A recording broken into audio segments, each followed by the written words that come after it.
Background. The British came to India in 1600 as traders, in the form of East India Company, which had the exclusive right of trading in India under a charter granted by Queen Elizabeth I. In 1765, the company, which till now had purely trading functions, obtained the Diwani, i.e., rights over revenue, and civil justice, of Bengal, Bihar and Orissa. This started its career as a territorial power. In 1858, in the wake of the Sepoy Mutiny, the British Crown assumed direct responsibility for the governance of India. This rule continued until India was granted independence on August 15, 1947. With independence came the need for a constitution. Hence, a constituent assembly was formed for this purpose in 1946, and on January 26, 1950, the constitution came into being. However, various features of the Indian constitution and polity have their roots in the British rule. There were certain events in the British rule that laid down the legal framework for the organization and functioning of government and administration in British India. These events have greatly influenced our constitution and polity. They are explained here in a chronological order under two major headings. 1. The Company Rule, 1773 to 1858. 2. The Crown Rule, 1858 to 1947. The Company Rule, 1773 to 1858. Regulating Act of 1773. This act was of great constitutional importance as a. It was the first step taken by the British government to control and regulate the affairs of the East India Company in India. b. It recognized, for the first time, the political and administrative functions of the company. And c. It laid the foundations of central administration in India. The features of this act were as follows. 1. It designated the Governor of Bengal as the Governor-General of Bengal, and created an executive council of 4 members to assist him. The first such Governor-General was Lord Warren Hastings. 2. It made the governors of Bombay and Madras presidencies subordinate to the Governor-General of Bengal, unlike earlier, when the 3 presidencies were independent of one another. 3. It provided for the establishment of a Supreme Court at Calcutta, 1774, comprising 1 Chief Justice and 3 other judges. 4. It prohibited the servants of the company from engaging in any private trade, or accepting presents or bribes from the natives.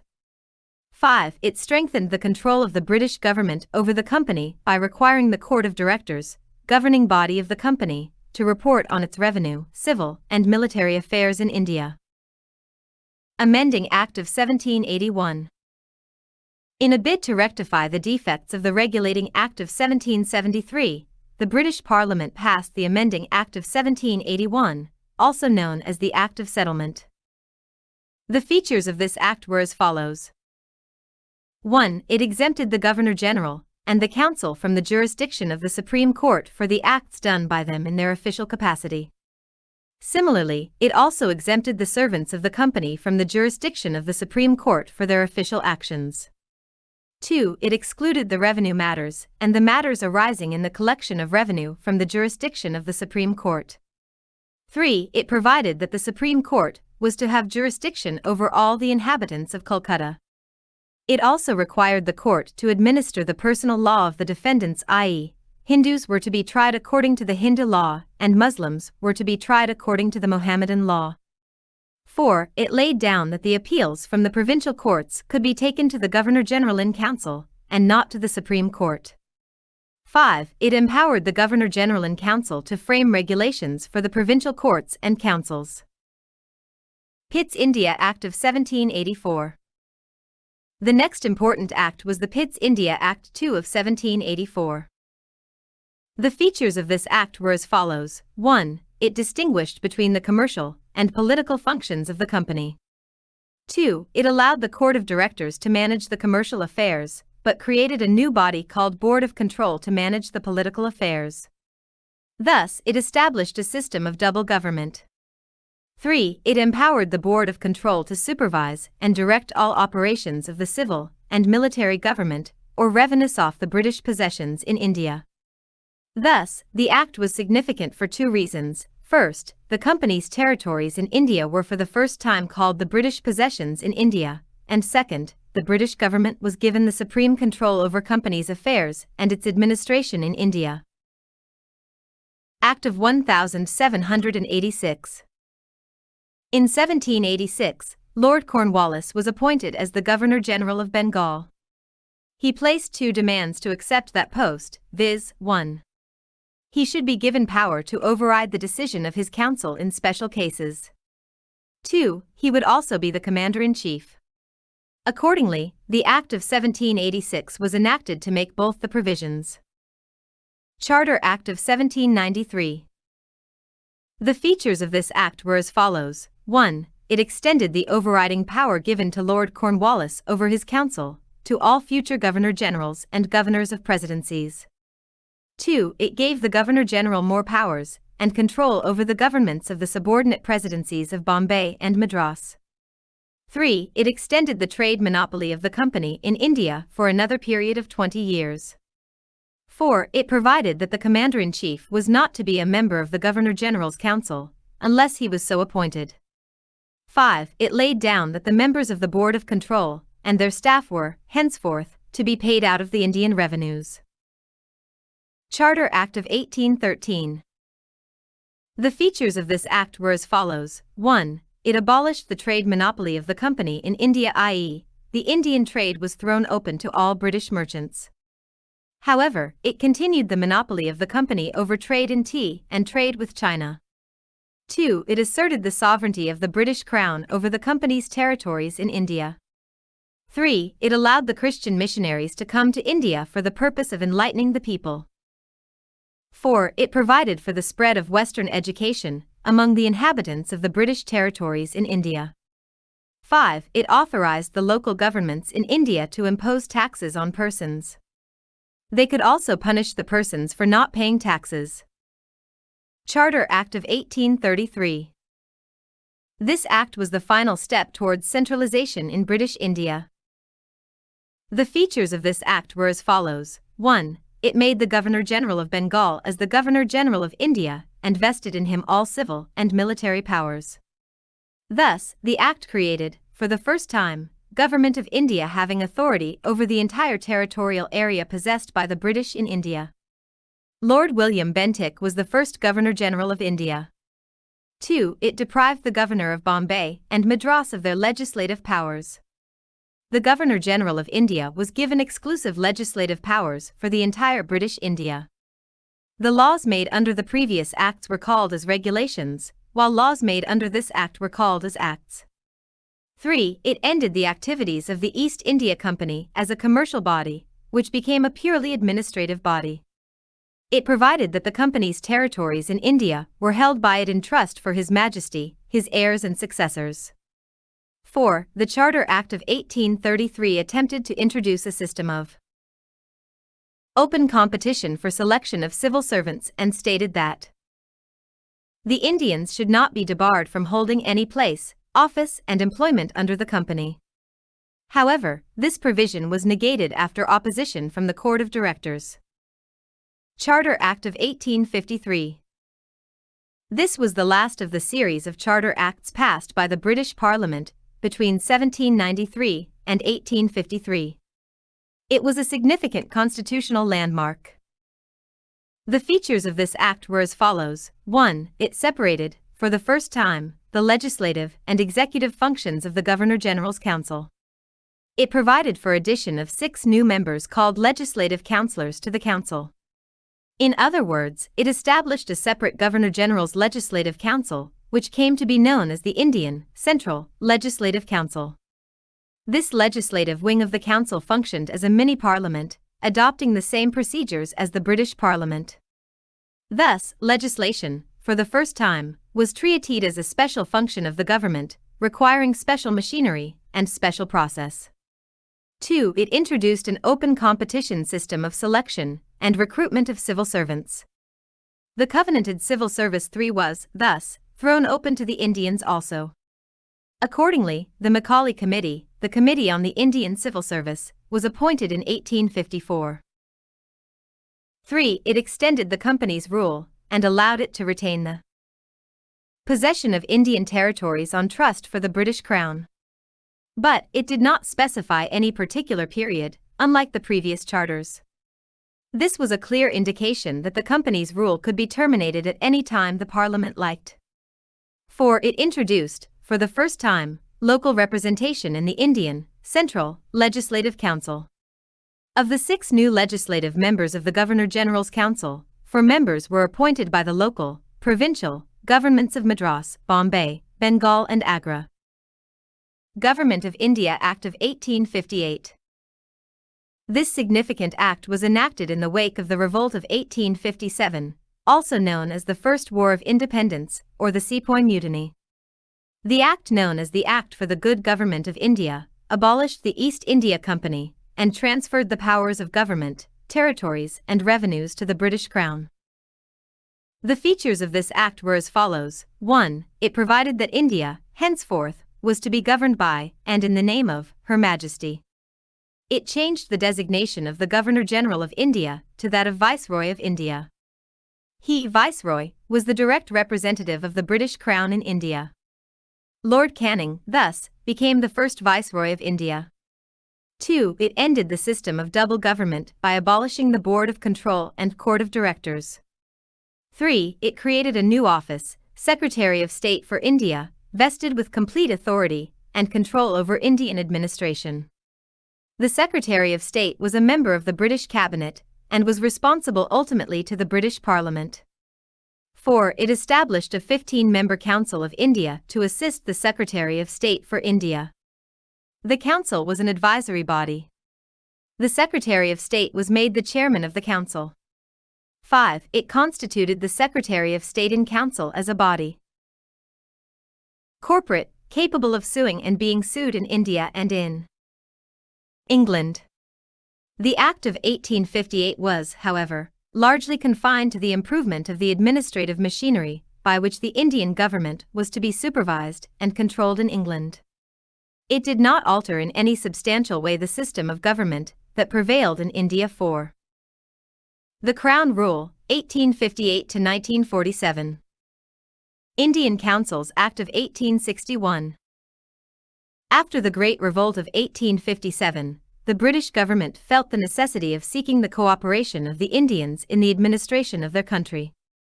In pursuance of this policy of association, 3 acts were enacted by the British Parliament in 1861, 1892, and 1909. The Indian Councils Act of 1861 is an important landmark in the constitutional and political history of India. The features of this act were as follows. 1. It made a beginning of the representative institutions by associating Indians with the lawmaking process. It thus provided that the Viceroy should nominate some Indians as non-official members of his expanded council. In 1862, Lord Canning, the then Viceroy, nominated 3 Indians to his legislative council, the Raja of Benares, the Maharaja of Patiala, and Sirdankar Rao. 2. It initiated the process of decentralization by restoring the legislative powers to the Bombay and Madras presidencies. It thus reversed the centralizing tendency that started from the Regulating Act of 1773 and reached its climax under the Charter Act of 1833. This policy of legislative devolution resulted in the grant of almost complete internal autonomy to the provinces in 1937. 3. It also provided for the establishment of new legislative councils for Bengal, northwestern provinces, and Punjab, which were established in 1862, 1886, and 1897, respectively. 4. It empowered the Viceroy to make rules and orders for the more convenient transaction of business in the Council. It also gave a recognition to the portfolio system, introduced by Lord Canning in 1859. Under this, a member of the Viceroy's Council was made in charge of one or more departments of the government, and was authorized to issue final orders on behalf of the Council on matters of his departments. 5. It empowered the Viceroy to issue ordinances, without the concurrence of the Legislative Council, during an emergency. The life of such an ordinance was 6 months. Indian Councils Act of 1892. The features of this act were as follows. 1. It increased the number of additional, non-official, members in the central and provincial legislative councils, but maintained the official majority in them. 2. It increased the functions of legislative councils, and gave them the power of discussing the budget. 5. And addressing questions to the executive. 3. It provided for the nomination of some non-official members of the A. Central Legislative Council by the Viceroy on the recommendation of the Provincial Legislative Councils and the Bengal Chamber of Commerce, and B. That of the Provincial Legislative Councils by the governors on the recommendation of the district boards, municipalities, universities, trade associations, zamindars and chambers. The Act made a limited and indirect provision for the use of election in filling up some of the non-official seats both in the central and provincial legislative councils. The word election was, however, not used in the Act. The process was described as nomination made on the recommendation of certain bodies. 6. Indian Councils Act of 1909. This act is also known as Morley-Minto Reforms. Lord Morley was the then Secretary of State for India, and Lord Minto was the then Viceroy of India. The features of this act were as follows. 1. It considerably increased the size of the legislative councils, both central and provincial. The number of members in the Central Legislative Council was raised from 16 to 60. The number of members in the provincial legislative councils was not uniform. 2. It retained official majority in the Central Legislative Council, but allowed the provincial legislative councils to have non-official majority. 3. It enlarged the deliberative functions of the legislative councils at both the levels. For example, members were allowed to ask supplementary questions, move resolutions on the budget, and so on. 4. It provided, for the first time, for the association of Indians with the executive councils of the Viceroy and governors. Satyendra Prasad Sinha became the first Indian to join the Viceroy's Executive Council. He was appointed as the law member. 5. It introduced a system of communal representation for Muslims by accepting the concept of separate electorate. Under this, the Muslim members were to be elected only by Muslim voters. Thus, the Act legalized communalism, and Lord Minto came to be known as the father of communal electorate.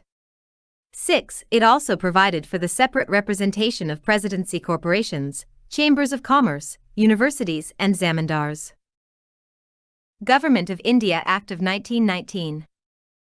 On August 20, 1917, the British government declared, for the first time, that its objective was the gradual introduction of responsible government in India. 7. The Government of India Act of 1919 was thus enacted, which came into force in 1921. This act is also known as Montagu-Chelmsford Reforms. Montagu was the Secretary of State for India, and Lord Chelmsford was the Viceroy of India. The features of this act were as follows. 1. It relaxed the central control over the provinces by demarcating and separating the central and provincial subjects. The central and provincial legislatures were authorized to make laws on their respective list of subjects. However, the structure of government continued to be centralized and unitary. 2. It further divided the provincial subjects into two parts, transferred and reserved. The transferred subjects were to be administered by the governor with Theodof ministers responsible to the Legislative Council. The reserved subjects, on the other hand, were to be administered by the governor and his executive council without being responsible to the Legislative Council. This dual scheme of governance was known as diarchy, a term derived from the Greek word diarchy, which means double rule. However, this experiment was largely unsuccessful. 3. It introduced, for the first time, bicameralism and direct elections in the country. Thus, the Indian Legislative Council was replaced by a bicameral legislature consisting of an upper house, Council of State, and a lower house, Legislative Assembly. The majority of members of both the houses were chosen by direct election. 4. It required that the 3 of the 6 members of the Viceroy's Executive Council, other than the Commander-in-Chief, were to be Indian. 5. It extended the principle of communal representation by providing separate electorates for Sikhs, Indian Christians, Anglo-Indians and Europeans. 6. It granted franchise to a limited number of people on the basis of property, tax or education. 7. it created a new office of the High Commissioner for India in London, and transferred to him some of the functions hitherto performed by the Secretary of State for India. 8. It provided for the establishment of a Public Service Commission. Hence, a Central Public Service Commission was set up in 1926 for recruiting civil servants. 8. 9. It separated, for the first time, provincial budgets from the central budget and authorized the provincial legislatures to enact their budgets. 10. It provided for the appointment of a statutory commission to inquire into and report on its working after 10 years of its coming into force. Simon Commission. In November 1927 itself, i.e., 2 years before the schedule, the British government announced the appointment of a 7-member statutory commission under the chairmanship of Sir John Simon to report on the condition of India under its new constitution. All the members of the commission were British and hence, all the parties boycotted the commission. The commission submitted its report in 1930 and recommended the abolition of diarchy, extension of responsible government in the provinces, establishment of a federation of British India and princely states, continuation of communal electorate, and so on. To consider the proposals of the commission, the British government convened 3 round-table conferences of the representatives of the British government, British India and Indian princely states. On the basis of these discussions, a white paper on constitutional reforms was prepared and submitted for the consideration of the Joint Select Committee of the British Parliament. The recommendations of this committee were incorporated, with certain changes, in the next Government of India Act of 1935. Communal Award. In August 1932, Ramsay MacDonald, the British Prime Minister, announced a scheme of representation of the minorities, which came to be known as the Communal Award.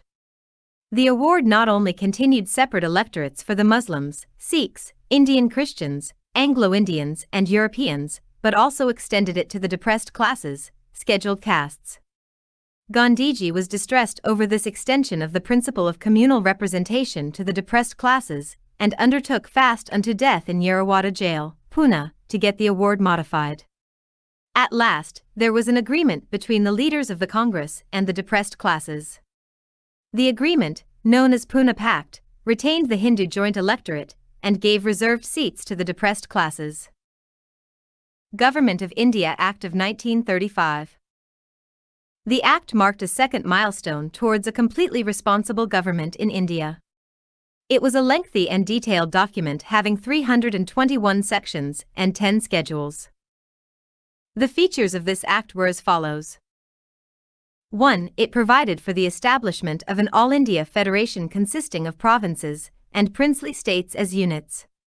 The Act divided the powers between the centre and units in terms of 3 lists: Federal List, for centre, with 59 items, Provincial List, for provinces, with 54 items, and the Concurrent List, for both, with 36 items. Residuary powers were given to the Viceroy. However, the federation never came into being as the princely states did not join it. 2. It abolished diarchy in the provinces and introduced provincial autonomy in its place. The provinces were allowed to act as autonomous units of administration in their defined spheres.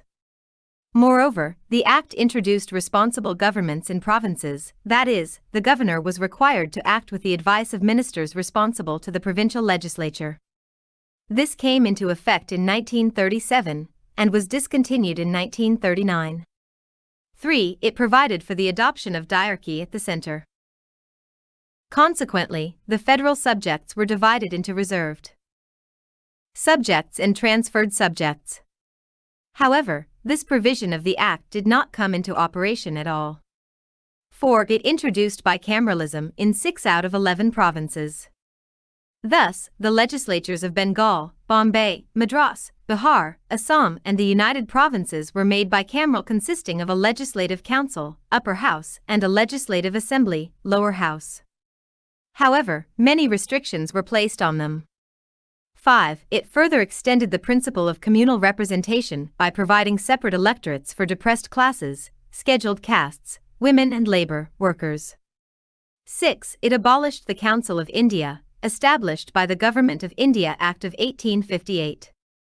The Secretary of State for India was provided with a team of advisors. 7. It extended franchise. About 10% of the total population got the voting right. 8. It provided for the establishment of a Reserve Bank of India to control the currency and credit of the country. 9. It provided for the establishment of not only a federal public service commission, but also a provincial public service commission and joint public service commission for 2 or more provinces. 10. It provided for the establishment of a federal court, which was set up in 1937. Indian Independence Act of 1947. On February 20, 1947, the British Prime Minister Clement Attlee declared that the British rule in India would end by June 30, 1948, after which the power would be transferred to responsible Indian hands. This announcement was followed by the agitation by the Muslim League demanding partition of the country. Again on June 3, 1947, the British government made it clear that any constitution framed by the Constituent Assembly of India, formed in 1946, cannot apply to those parts of the country which were unwilling to accept it. On the same day, June 3, 1947, Lord Mountbatten, the Viceroy of India, put forth the partition plan, known as the Mountbatten Plan. The plan was accepted by the Congress and the Muslim League. Immediate effect was given to the plan by enacting the Indian Independence Act 9, 1947. The features of this act were as follows. 1. It ended the British rule in India and declared India as an independent and sovereign state from August 15, 1947. 2. It provided for the partition of India and creation of 2 independent dominions of India and Pakistan with the right to secede from the British Commonwealth. 3. It abolished the office of Viceroy and provided, for each dominion, a Governor-General, who was to be appointed by the British King on the advice of the Dominion Cabinet. His Majesty's government in Britain was to have no responsibility with respect to the government of India or Pakistan. 4. It empowered the constituent assemblies of the 2 dominions to frame and adopt any constitution for their respective nations, and to repeal any act of the British Parliament, including the Independence Act itself. 5. It empowered the constituent assemblies of both the dominions to legislate for their respective territories till the new constitutions were drafted and enforced. No act of the British Parliament passed after August 15, 1947 was to extend to either of the new dominions unless it was extended thereto by a law of the legislature of the dominion. 6. It abolished the office of the Secretary of State for India and transferred his functions to the Secretary of State for Commonwealth Affairs. 7. It proclaimed the lapse of British paramountcy over the Indian princely states and treaty relations with tribal areas from August 15, 1947. 8. It granted freedom to the Indian princely states either to join the Dominion of India or Dominion of Pakistan, or to remain independent. 9. It provided for the governance of each of the dominions and the provinces by the Government of India Act of 1935, till the new constitutions were framed. The dominions were however authorized to make modifications in the Act.